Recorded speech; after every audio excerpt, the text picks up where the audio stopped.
அஸ்ஸலாமு அலைக்கும் சுவை விரும்பிகள்.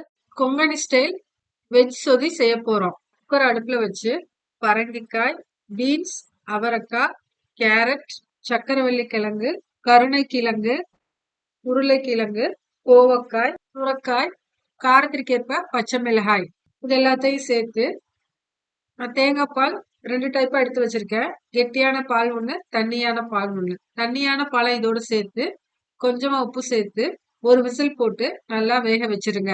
விசில் நின்னதும் 10 மினிட்ஸ் கழிச்சு குக்கர் ஓபன் பண்ணி நம்ம அரைச்சு வச்சிருக்கிற தேங்காய் முந்திரி பேஸ்ட்டை இதோட சேர்த்து நல்லா கலந்து விடுங்க.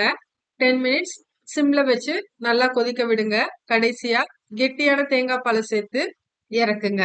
ஒரு குட்டி பேன் அடுப்புல வச்சு 2 டேபிள் ஸ்பூன் தேங்காய் எண்ணெய் சேர்த்து ஜீரகம், கடுகு, உளுந்து போட்டு தாளிச்சு இதுல சேர்த்துக்கோங்க. இப்ப நமக்கு கொங்கணி ஸ்டைல் யோகி ரத்னா வெஜ் சொதி ரெடி ஆயிடுச்சு. என்னோட சேனலை மறக்காம சப்ஸ்கிரைப் பண்ணுங்க.